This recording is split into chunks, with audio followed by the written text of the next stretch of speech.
Hello everyone! Today I am exploring the frightening realm of the Transformer aftermarket. Specifically, I wanted to check in on a few certain figures that I heard were getting really up there in price. And I kind of want to see if I can figure out why, or at least if we together can figure out why. Because I might be at a loss for this, and I might need you in the comments section to figure it out for me. Either way, just in case you haven't kept up with what Transformers are going for these days, this is a wake-up call, pretty much. And we're not even going to go for anything that old. You know, it's mostly going to be stuff from the last 5 years or so, maybe a little bit later than that. But I'm not even going to go into anything vintage in this video. So, to start with, we'll start with the most obvious one, which is, as you see, Unicron. Yeah, the HasLab Unicron skyrocketed in price after the fact. Of course it did, because a lot of people didn't understand that HasLab is not made to order. It's not, let me rephrase that. It's not made to order as we know it. It's not like a Kickstarter thing where making the goal means we're going to get all of these figures, you know, and they're going to release it at retail like a normal Kickstarter would. No, it's a pre-order window with a purchase minimum. That's what it is. So once people figure that out and realize, oh, I'm never going to be able to get that again. Oh, that's when you get that aftermarket going crazy. Now, I'm going to show you these eBay listings, and I want you to note that all of them have sold. Every single one of them have actually sold. I know you can't see it because my picture is in the way. Right here, just here. Here's your proof. Listing has ended. Just make sure, like, I'm on the level here. But yeah, this absolute insanity. I put on a sale when the pre-order was up, but I couldn't get enough squirreled away in order to actually buy this at the time. I tried. I'm not in the position I am now. These days, the Patreon's a lot higher. Thank you very much, by the way. I've got this job. These days, yeah, I could have saved up, you know, $5.75 back when it was up for pre-order. If the project had been like a year later, it would have been okay. As it stands now, oh boy, probably never, even if I had the opportunity, I would not be able to justify the expense. It's just too freaking much, and there's just way too many practical things I could buy with that money. So Unicron, I'm just gonna have to just be comfortable never owning in my life, unless someone leaves it to me in a will. But let's go for more sane things, more surprising things. How about Gears here? You wouldn't think Gears of all characters would jump up in price, but keep in mind, this is a $10 figure from Generations, from Thrilling 30. And, okay, so this is basically like, this is a Legends class, like the second style of Legends class, what eventually was more equate to Core, but bigger. And keep in mind, it also had a minifigure along with it that could transform. That was a $10 package when it came out, and as you can see, this sold for over $70 for Gears. This is a case of it's all that exists. You know, they were doing all the mini-bots at the Legend scale like that, and that was the Gears that they had put out. It was unfortunate because, I don't know, that had good intention, but poor execution. You know, Warpath done up as a Megatron remold? No, that's never going to work.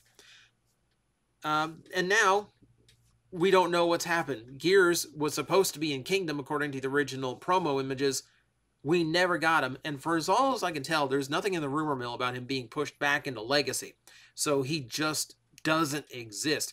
Right now, he's on top of my list for Transformers that need a new toy, especially given, you know, how much this little one has skyrocketed in price. Even if you had it now, it wouldn't fit in with anything that's coming out anymore. So this is a pretty huge deal. This is a pretty huge deal that we still do not have a new version of this character.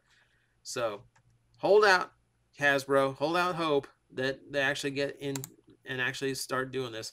This one is particularly surprising. Siege Ratchet, $120, and that, you know, I can attest to that. Hey, look, we got one at the shop, 120 bucks. It's not a myth. Just to let you know, my store prices things fairly. It genuinely sells for 120 bucks now. Partially because it was a Walgreens exclusive and they are notoriously hard to get your hands on, you know, before HasLab started putting out a few themselves. But also because they bungled Amazon's like Earth Mode Ratchet so badly. For starters, I don't think it was a great figure to begin with. Too much shell, not enough of the original not enough good transformation element to it. And this one is just a really nice toy. There's a ton of accessories to it. Like, there's a lot you can do with it. It's a fun figure. I mean, I'm actually kind of surprised that the Amazon one didn't hurt the value on it, but it's largely just because, yeah, they botched that release so badly, and we're still kind of feeling that, obviously. Hopefully that gets rectified. Hopefully somewhere down the line in Legacy we're going to get something that corrects this, because I know a lot of people who would rather not pay 120 bucks for one Ratchet figure. Seems a little excessive. Let's see here. What next? What next? I can't remember which ones I put next. Okay, Computron. Yeah, the Combiner War gift sets, for the most part, they kind of petered out around 250, maybe 300. Computron jumped all the way to 400, which, one, makes me really happy. But two, I think a big reason for this one was because the Japanese version did so many things better, but not enough. There are legitimately things better about the American release. For instance, you actually get Scrounge. You get one, technically two, extra figures compared to the Japanese release. You get the dedicated hands and fists rather than the hand-foot guns that look a lot better. You have Afterburner in orange, which is the color he should have been. That's what gets me about the Takara release, was the Afterburner was so bad. And then you have things that are debatable. You know, the strafes are about the same. Light speed is a little bit weird in both versions, because Takara's looks better, but they use the worst Combiner War mold for it. I think it's one of the few where there's positives and negatives to both versions. You know, it's not like universally, oh, Takara did a better version. No, that's not true in this case. So here I kind of understand the 400. Also, good boy to my props to my buddy. Props to my boy Computron for actually making it and being like a super valuable figure. I love the Technobots, if you couldn't figure that one out. Next up, oh, talk about Amazon debacle. Oh, this. So even if you manage to get this 2-pack, you had fun peeling off the sticker. Oh wait, I can't remember. I don't actually think this is the one that shipped with the label on it. That was Ratchet and Prowl, or that was Prowl and Ironhide. Excuse me. Either way, this one, I understand. Exclusives have to be a thing. I understand they have to exist because you can't get everything out to retailers. They're only going to take so many of the same figure over and over again. I understand they don't want to clog their shelves full of the exact same jet in different colors. You know, and Hasbro themselves don't want that either, because then you get parents who aren't going to buy the kid the same thing that looks like what they just got or what they've already got at home. They're not going to waste money on, kids themselves are going to get bored of the same jet over and over. I get it. I absolutely get it, especially if you're going to do it the way Earthrise did it and try to get everything out within the same calendar year rather than what Classics did and take about 5 years to get all 6 Seekers out. There has to be some kind of exclusive in there. There has to be some kind of different distribution to get those where they went. Hasbro bungled this one really badly, way underproduced compared to the demand. Obviously, this was a $60 set, and it's going for almost 10 times its retail price now. Insane. And keep in mind, this wasn't even a buy it now. This was a bid. This was an auction. People voluntarily chose to pay almost $600 for this box set. Mental. Mental to me that Hasbro does not provide another method of getting a hold of them after the fact. Now, we did learn with Netflix Soundwave that exclusive molds to retailers do have a window. They do have a window of potential to actually be made and produced, and then it's like an exclusive contract. And then once that expires, then they can re-release it elsewhere, which we're kind of waiting on the Netflix Soundwave for. I guess the same would apply to remolds, because they are technically unique molds. So maybe Amazon has direct control over these. Why they wouldn't order more when there's such demand, I don't know. But for now, I think we're kind of stuck. And I'm not sure Hasbro is actually going to meet the demand to actually release more, even if they are able to at some point. This was just a mess. See, $600. $600. Oh, I'm sorry, $575. It's the price Unicron was at release. Good Lord. Okay, let's just keep going big. How about that? How about that? So this one is a case of the people who missed out. So when they first did Metroplex, no one really assumed that they would keep doing Titans for as long as they did. And certainly I don't think anyone expected them to go. I don't think anyone ever expected them to make this like the Metroplex toy, especially when you realize it is based on Fall of Cybertron, not G1.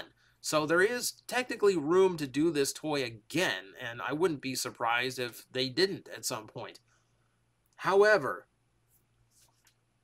this one gets way up there because, it was the first one out of the, this is the first one they made. And now the people have like a collection that were easier to obtain and more known about, and and produced in higher numbers. Now everyone wants to go back and get the first one. This happens a lot in big collectible things.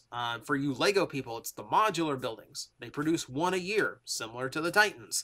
And those older ones are worth a fortune now. Dramatically more than they originally retailed for. So this actually kind of makes sense to me. It's, at the very least, it's not like two like normal size figures. It's a gigantic piece. Like it's something that was legitimately like hard to get a hold of when it came out. So, okay, fine. But still, it's $800. Sheesh, that's too much. Speaking of too much, what happened to this? How did Misfire end up $210? I liked Misfire as part of the Scavengers in IDW, but like not $210 like him.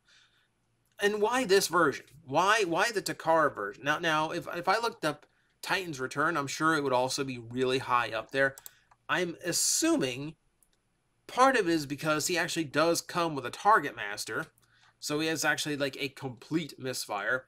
But I also want to bet on the fact that Misfire was a late wave figure, which meant a lot less stores actually got him in stock. That would be my only bet on Misfire. Though I don't recall having trouble getting mine. It went to all the normal online retailers just fine. But I say that like it's probably true of the Titans Return figure because there are Titans Return figures that went nuts. This is kind of what spawned this curiosity of mine. We had a discussion about this on the TFW 2005 podcast, where Titans Return figures, for some reason, just jumped through the roof price-wise. Here is Twin Twist, again, a late wave figure, $190. $190, and two of them sold for that. Jeez. Now, don't get me wrong. It's a good mold. I think Twin Twist is the better, inferior to Topspin, but it's still a good mold. But who would ever thought that someone would be willing to pay almost $200 for Twin Twist of all characters? Like, even if you were the biggest Wreckers fan, in the world. You're not paying $200 for Twin Twist. Well, apparently someone is. Apparently somebody is. This blew my mind that of all characters, Twin Twist was suddenly high demand and high dollar. And then like Windblade, I thought the fandom hated Windblade. I thought everyone was sick of her. I don't know how her figure got up to $100. I mean, it's not as shocking as Twin Twist, but it's still like, I thought you didn't like her. I don't know. It's fascinating to me. It's fascinating to me, just like how fast a toy can get that valuable. Because in my head, it's like, I mean, they're only a few years old. They should still be readily available, right? Like these were things that were clearanced out back in the day. So obviously there was a glut of product compared to the demand. So obviously there's got to be some kicking around at normal price, right? No, not in the case of Titan's Return. Absolutely insane. Absolutely insane. And we're going to wrap it off with one that hits a little bit too close to home for me. This one stings a little bit too much. So Overbite and Tentakill. I have the other 4. I never got a hold of these 2. At least I think it's these 2. I know I didn't get Tentakill. I had to double check to see if Overbite was the one I didn't get out of the Seacons. Point being, Hasbro released all 6 of those a bit at a time. I skipped them originally because they seemed way overpriced for what they were. And then they once after they sold out, they put them up again. And that's the point where I'm like, I had Snaptrap as a kid. I kind of want him. It's the only combiner I don't have, right? All right, okay. God, I'm going to regret this. And I do regret it, but not in that way. Hasbro Pulse released 4 more of them, but not the other 2. So 4 of them had more releases. They got restocked after they had sold out. But Overbite and Tentakill, if I'm remembering these 2 right, that didn't happen. So these, I mean, I didn't check, but the other Seacons might actually be cheaper than these 2 based on just that quick little reissue. And I think some of them are even still in stock at Pulse, but not these 2. So yeah, I keep thinking like, okay, I'm gonna have to pay premium to go back and get those. I'm gonna have to just eat the price, whatever it is. I don't think I can eat $400 worth of seafood on this one. I just don't think that could happen. I might have to, my Piranhacon might have to be incomplete for a long, long time. That's the situation where I kind of like put them up on eBay and just forget the whole thing ever happened. But that is my look at some of the aftermarket prices on Transformers these days. Obviously, this is a very, very small selection. I mostly did this just to demonstrate how fast the price can jump these days. Because some of these, Siege Ratchet is a 3-year-old figure. And it's going for 6 times its original retail. You know, the Titan's Return figures aren't that much older. And look at the price they're going for. It's insane how fast they can jump in price now, especially when you're paying attention and you saw those things overstocked, peg warming, on clearance aisles, and now suddenly they're worth $200? If only you knew, right? So, I don't know. Maybe this is just kind of me just like wondering like, how did it get to this? And this is a very, very small selection. This is just what I could remember. Someone in the comments, tell me the ones that you know of. Nothing that's older than like 5, maybe 10 years old. Don't go vintage on me. But let me know some of the ones that you're aware of that like shot up in value. Maybe we'll look at those sometime too. Because I think the aftermarket is fascinating to watch. Because it really does show you just like, it shows you how important the most obscure characters can be to people. Whether it's to complete a collection or to recapture a childhood favorite. To someone, Twin Twist is worth $200. That's interesting to me. It's interesting to me because I don't completely understand it. So, if we do this again, maybe that's what it brings. A little bit of understanding. Guys, I am facing the most powerful enemy any YouTuber can face, the algorithm, and I need your help to defeat him. hit the like button, hit the subscribe button, hit the notification bell, and leave a comment. Every time you do, we attack that algorithm and we drive it back until it can no longer defeat this channel. Thank you very much.